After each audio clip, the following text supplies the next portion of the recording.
Olá, tudo bem? Você acompanha agora notícias do Brasil e do mundo desta sexta-feira, 24 de março.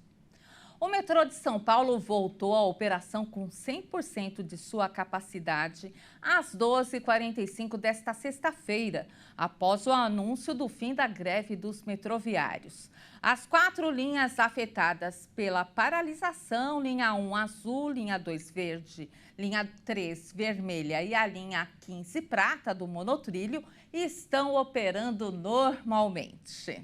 A prévia da inflação oficial do país desacelerou neste mês, em comparação com fevereiro, e ficou em 0,69%. De acordo com o IBGE, o índice foi puxado pela alta da gasolina. Segundo o Instituto Brasileiro de Geografia e Estatística, o índice desacelerou neste mês na comparação com fevereiro, quando ficou em 0,76%. No acumulado em 12 meses, o índice também recuou de 5,63% para 5,36%. Já quando comparado com março de 2022, quando o IPCA 15 ficou em 0,95%, a desaceleração é ainda maior. Essa prévia da inflação oficial leva em consideração 465 produtos e serviços e mede o aumento de preços deles para famílias com renda de 1 a 4 salários mínimos. O indicador abrange as regiões metropolitanas do Rio de Janeiro, Porto Alegre, Belo Horizonte, Recife, São Paulo, Belém, Fortaleza, Salvador e Curitiba, além de Brasília e do município de Goiânia. A metodologia utilizada é a mesma do Índice Nacional de Preços ao Consumidor Amplo, a inflação oficial do país. A diferença está apenas no período de coleta dos preços e nas cidades pesquisadas. De acordo com o IBGE, 8 dentre os 9 grupos de produtos e serviços pesquisados para a composição do indicador tiveram alta na comparação com o mês anterior. O grupo dos transportes teve a maior alteração de 1,50%. E o grupo produtos alimentícios também dominam a lista de itens que registraram as maiores altas no mês, como, por exemplo, a cenoura, que salta 27%, e o ovo sobe 8%. A exceção ficou por conta de artigos de residência, que foi o único a apresentar deflação no mês. Com pneumonia leve, o presidente Lula adiou o embarque para a China.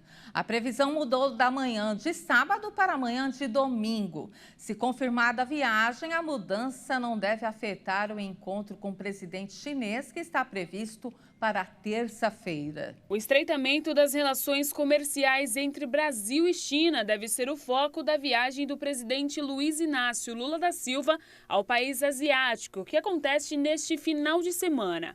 O governo vai levar uma longa pauta de temas considerados prioritários: ações para combater as mudanças do clima, investimentos em setores estratégicos e propostas para uma saída diplomática para a guerra na Ucrânia também devem marcar a viagem do presidente ao país. Convidado pelo presidente chinês Xi Jinping, Lula deve defender e reforçar as relações já construídas com o maior parceiro comercial do Brasil e buscar ampliar a gama de produtos brasileiros para a venda no gigante asiático. Com essa viagem, o presidente cumpre a agenda oficial com os 3 maiores parceiros comerciais do país nos 3 primeiros meses de governo, já que Lula também visitou recentemente os Estados Unidos e a Argentina. Do ponto de vista geopolítico, o momento é sensível, já que a China mostrou alinhamento com a Rússia durante a guerra na Ucrânia. Lula precisará balancear o aceno a um dos mais importantes motores da nossa atividade econômica, sem que a política externa contamine o comércio com os outros parceiros do Ocidente, como os Estados Unidos. O médico do presidente, Dr. Roberto Calil Filho, disse que o quadro de Lula é bom e que ele pode viajar para a China no domingo. Um levantamento realizado pelo Sebrae, baseado nos dados do CAGED, mostrou que as micro e pequenas empresas foram responsáveis por mais de 74% dos empregos gerados em janeiro desse ano. O percentual é equivalente a 62.400 novos postos de trabalho, de um total de 83.300. Em comparação com janeiro de 2022, a criação de empregos via pequenos negócios caiu 32,9%.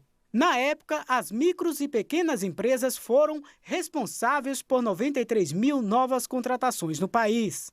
As empresas do ramo de construção civil foram as que mais criaram vagas em janeiro, com 37.900. Em seguida estão a indústria da transformação, 34 mil, serviço, 33 mil, agropecuária, 11.100 e serviços industriais de utilidade pública, com 146 novos postos abertos. Só o ramo de comércio apresentou saldo negativo. Na contramão dos pequenos negócios, as médias e grandes empresas apresentaram mais desligamentos que admissões em janeiro e fecharam o mês com um saldo negativo de 872 vagas.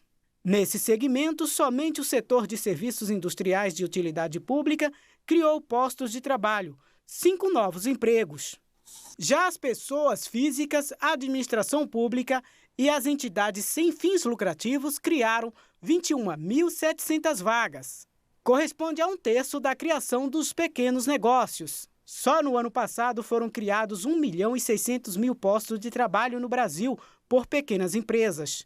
Isso significa que a cada 10 empregos criados em 2022, cerca de 8 tiveram origem em micros e pequenas empresas. Um alento para quem convive com ansiedade ou com portadores do transtorno.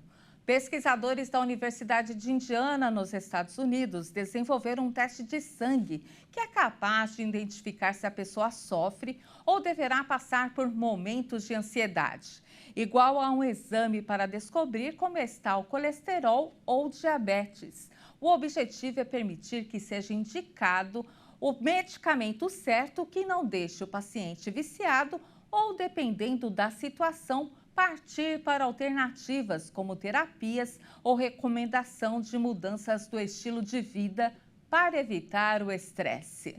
E pesquisadores da Suécia iniciaram novas experiências com o lançamento de uma sonda que deve ajudar a entender um pouco mais sobre as auroras boreais. Vamos conferir? Para desvendar os segredos deste fenômeno natural, pesquisadores do Instituto de Física Espacial da Suécia lançaram uma sonda perto da cidade de Kiruna, que soltou materiais similares aos fogos de artifício a uma altitude de 100 a 200 quilômetros.